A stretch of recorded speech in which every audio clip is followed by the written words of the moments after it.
Hi, everyone. Welcome to ZEN and TECH, our weekly podcast focused on centering your inner geek and using technology to help you deal with the stresses of your connected life. I'm Rene, and your host for the show is Georgia.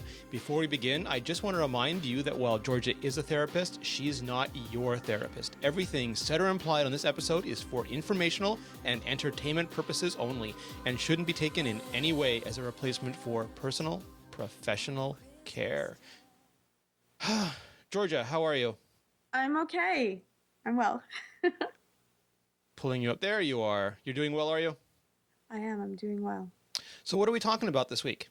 Well, I thought that I would draw from my own real life situation, and we're going to talk about pain Now, when you say and dealing with pain. pain, do you mean the kind of pain like when someone punches you in the shoulder really, really hard, or the kind of pain when you watch your brand new car fall off the edge of a cliff and explode into fire?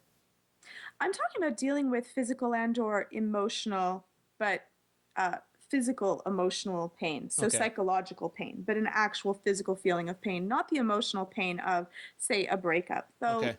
pain is pain. Your body just fires those little receptors and you know that you hurt. You know that you hurt, and dealing with it is really difficult. And the manner in which you deal with it will change the effect and affect how quickly you heal, how long you feel the pain for, and everyone around you. So let me just bring us down to baseline for a second. What is pain? Oof, that is a huge thing. Pain is actually all psychological, it's all neuronal. It is our body's system of saying, you have been damaged. And in the end, it was adaptive for us to feel a pain so that we would stop doing whatever was injuring our system and avoid it. Fire will Stop it, burn your hand off. change it. Stop pushing your hand into fire. Right. So people that were receptive to that and had an aversion effect and would then again, the continual pain, the after effect pain. So we often, when we have a serious injury, we'll actually find that it hurts less than something traumatic because the endorphins hit in. We need to get out of a dangerous situation. It's why a paper cut hurts so much more than, say, when I take a knife and like cut a whole section of my finger. I'm like, ooh, that doesn't hurt at all, Yeah. but that's scary. So there's a reason, a great damage we need to fight and in order to deal with it. But so in the end, it's our system's way of saying, you know what, stop that.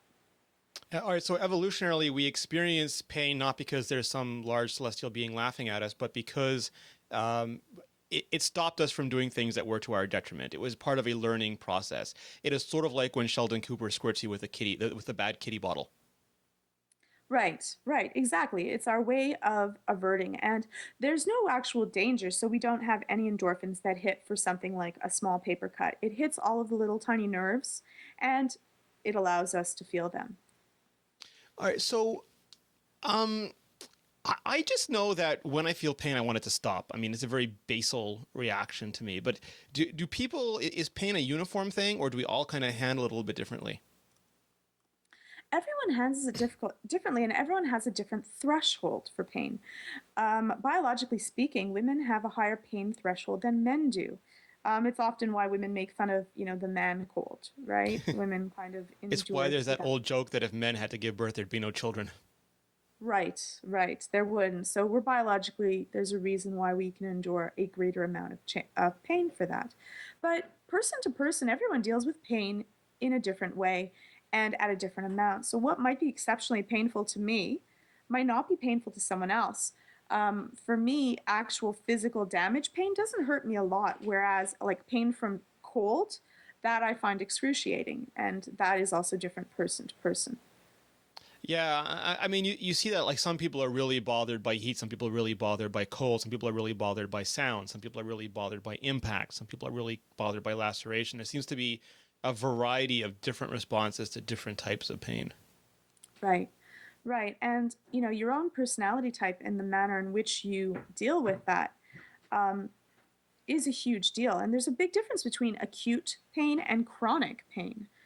And the way that you can get better from them are completely opposed to each other. So that's a huge deal.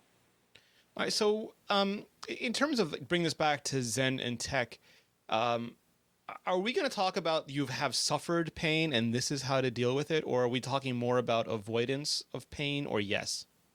I'm going to talk about when you have pain, because Okay. sometimes you're not going to be able to avoid pain, especially if it's, chronic, if it's acute. And a lot of people suffer from chronic pain, and it might be something that you will deal with for a lifetime.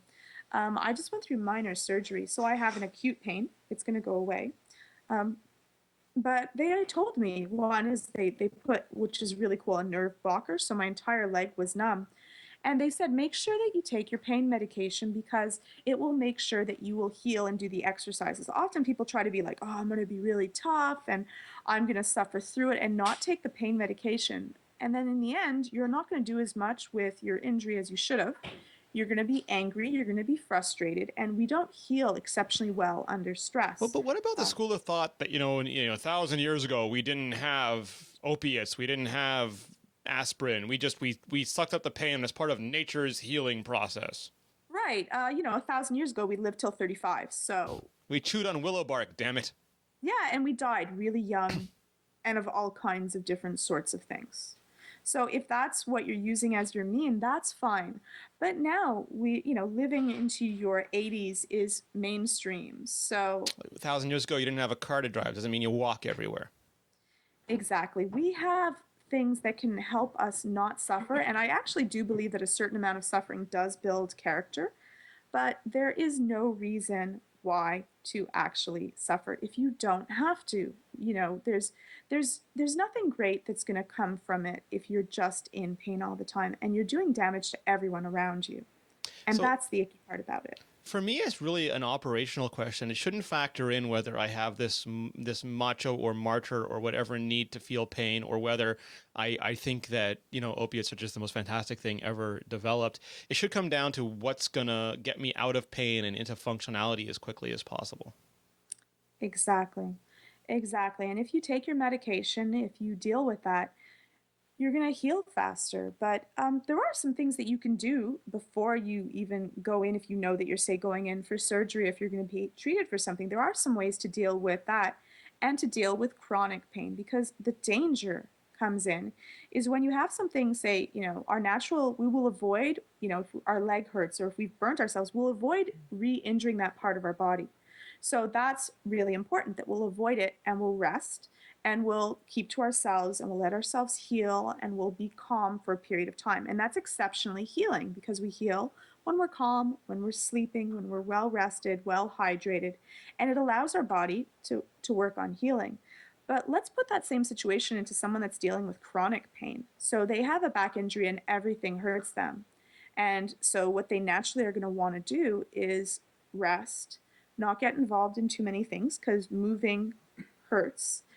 Um, and then what happens? Your world becomes really small. You withdraw from activities, you don't go out to see people, you become depressed, you become angry, you become stressed, and you're spending a lot of time dwelling on that pain. And that is exceptionally dangerous. It's the chronic pain. You actually are doing things that are counterproductive for your own healing. It's what you spoke about before in terms of phobias. Like, you gave the example, if you didn't want to drive on the highway, and then you don't want to drive on the boulevards, and you don't want to drive on the side streets, and all of a sudden you're not driving anymore. It sounds very similar. You hurt your ankle, so you stop running, and then you because you've stopped running, you start losing mobility, so you stop walking, and all of a sudden you've deprived your body of some of the most essential things for your body. You've also given the pain a lot of time, a lot of emphasis, and a lot of your life. It's almost like giving in to an anxiety. You're allowing the pain to exist. You're thinking about it. There's nothing really happening in your life. What are you thinking about? You're thinking about that pain. There is no distraction. There is no relaxation, and you're angry, and you'll be, it's like the lion. We often use the example of like the lion with the little tiny thorn in their paw. You're going to be snappy with the people that are around you if you're suffering for a long deal of time, and people aren't going to be able to take you for a while. They're not going to be able to be positive, and they're not going to want to hang out with you, because in the end, yeah, it's not nice to be with someone that's angry and snappy with you. On the flip side, I've heard this as sort of a cliche, but I think there's truth to it. Humans deal with minor, constant annoyance worse than we deal with rare major trauma. Like, we might have an accident and be in pain and be able to deal with it, but if something is just almost like Chinese water torture, it's just a little thing over and over and over again, it just drives us nuts. It might and it might not. I think that that deals a lot with personality type. People that are optimistic will deal with, they'll heal faster. Optimism heals faster. You'll be happier with it. You won't focus as much on it. You won't be talking about it. I remember actually, and love him or hate him, Dr. Fell, often he actually did that as one of his times, is he managed a pain clinic, and he would say, okay, talk about your pain for as long as you want, as much as you want, and then he'd say, are you done? And they'd be like, no. And so he'd be like, okay, talk about it for as long as you want, and then he says, are you done?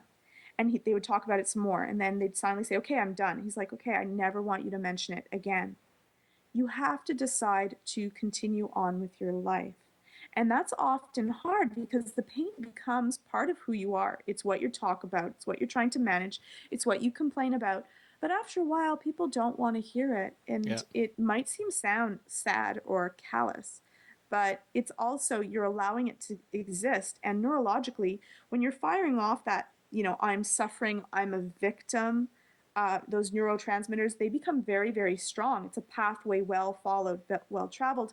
And it's going to be an area where you're going to want to go so quickly.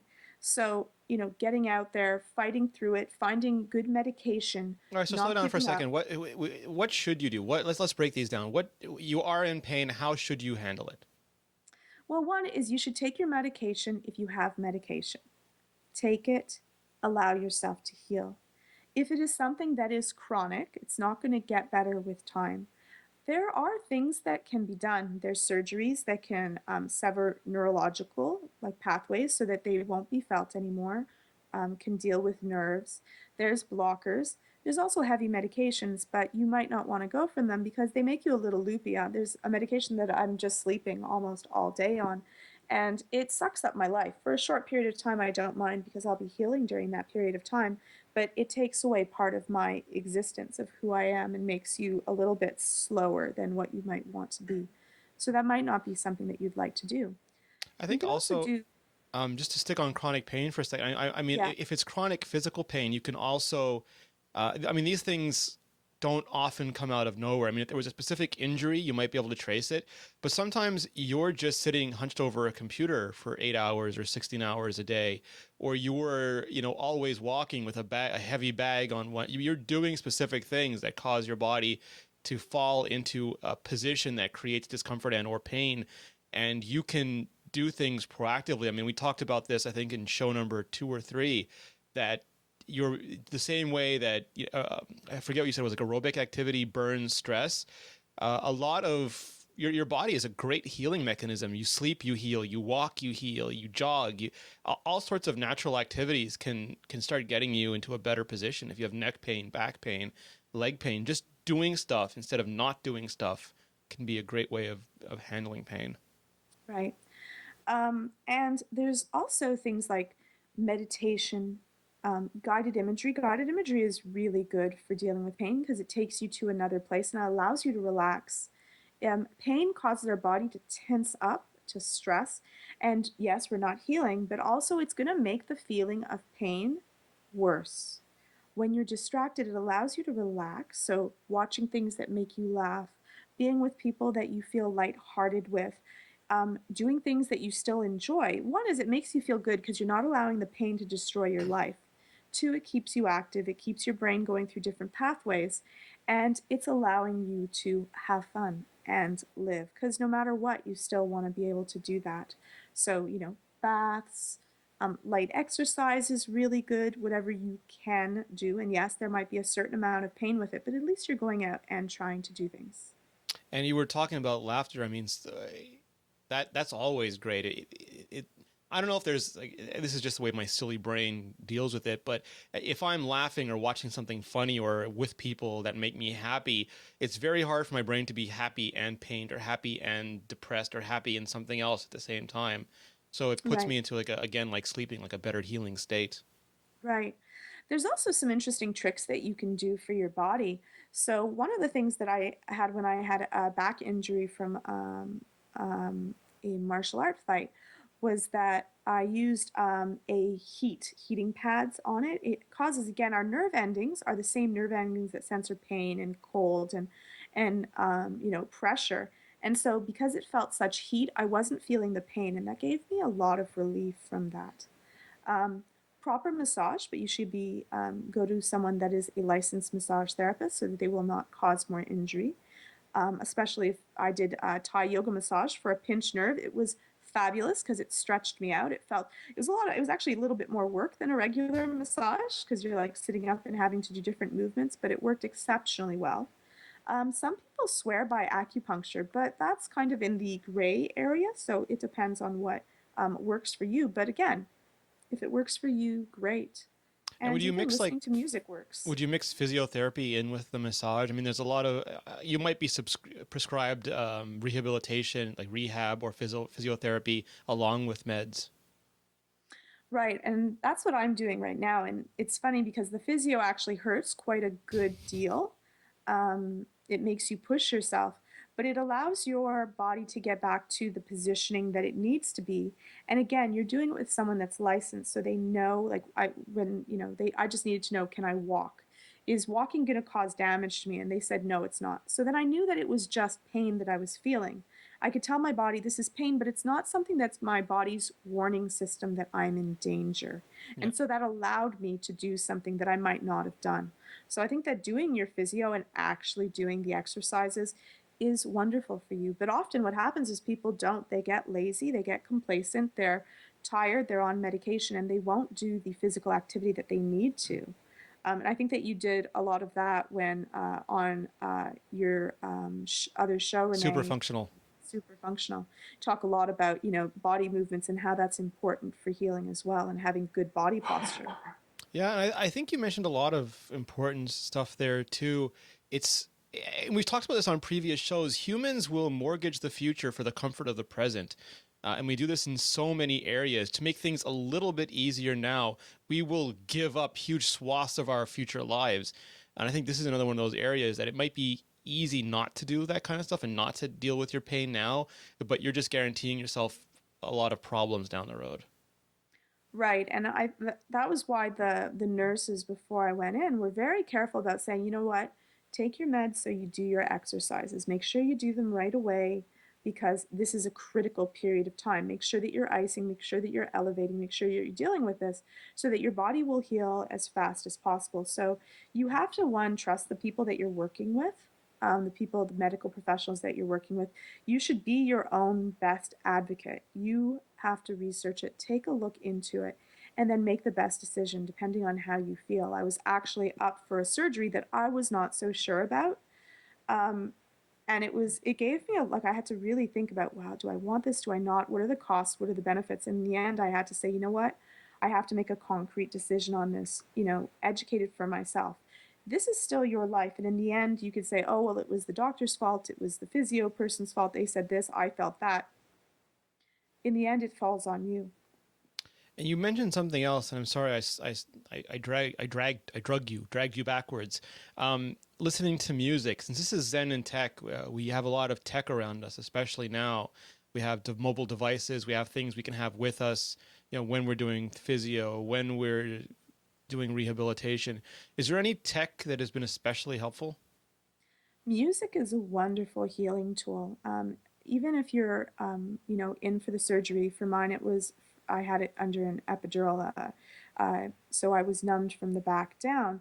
But if you don't like the sounds, if those cause you stress, you can, listen to your tech for that. You can do some meditation. You can listen to some audio versions of how to meditate, how to relax and breathe before you go in for surgery, and then again after, which will help you heal. Um, and I use it also for when I'm doing physio to just keep myself distracted. So while I'm getting, with, having electrodes, I'll be playing Plants vs. Zombies just so that I can, withstand as much as I can without being fully conscious of it. Because Yeah. again, if I'm just looking at the electrodes as I'm, having the muscle Stimulation. stimulation for it, it hurts a good deal. So I use that as well.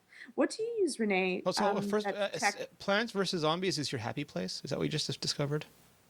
Well, I like the Zen garden, and I hadn't used that yet, so I was all excited to try it out on my phone. So yeah, I'm back to Plants vs Zombies.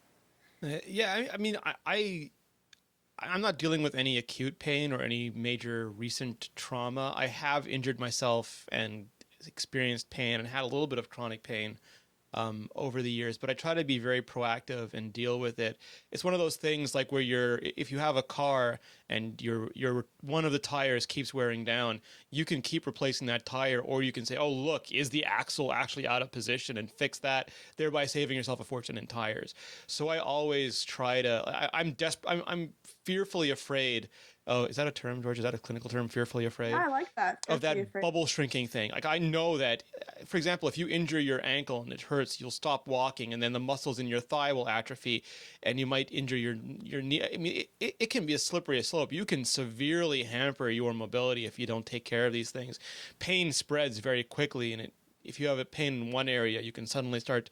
It's almost like those old comedy routines. You know, you had a pain in your arm, and you had a pain here, and that's a big fear of mine. So I always try to be very proactive about dealing with that kind of stuff. Yeah, and a lot of people won't go because they're scared. So they won't go to get themselves checked up because maybe they're not worried about the pain, but worried that the doctors are going to find something that will cause them pain later. It's better to know. So go and get yourself checked up. Do whatever medical techniques that we have.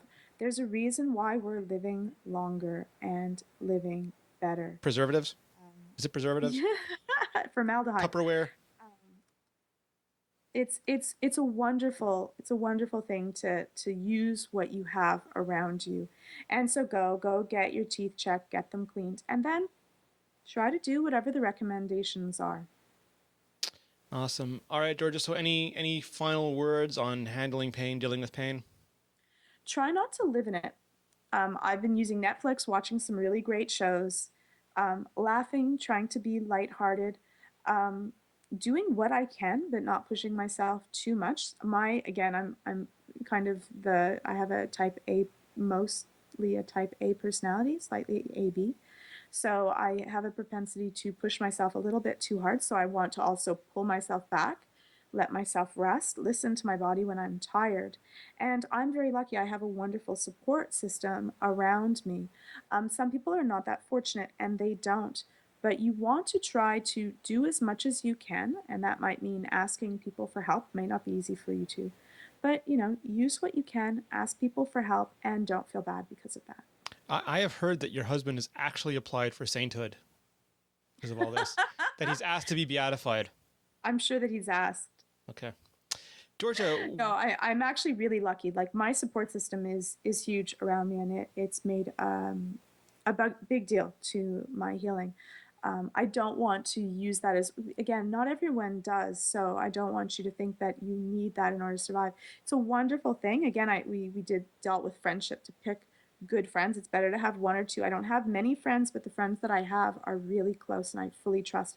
And people have sent me well wishes, and I hope that you get better. And they've been really wonderful with me. And so it's better to have a few people that are good with you than people to have people around you that are crappy and gonna oh you're sick, I'm gonna shack up in your house and eat all your food while you're there.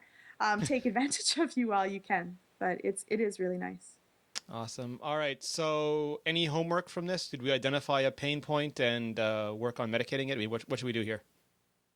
Well, you should just listen to your body, try not to dwell on the pain, do your breathing, keep yourself calm, do things that you enjoy, use distraction if you must, and try to find people that make you feel uplifted and spend time with them. Don't Awesome. allow the pain to win because it can eat up your life. And angry, stressed people are not people that other people want to be with. So it will make your life really, really small. And I would Awesome. hate to see that happen. Georgia, where can we find out more about you? You can find me on the website at zenandtech.tv and also on Twitter, www at Georgia TIPB.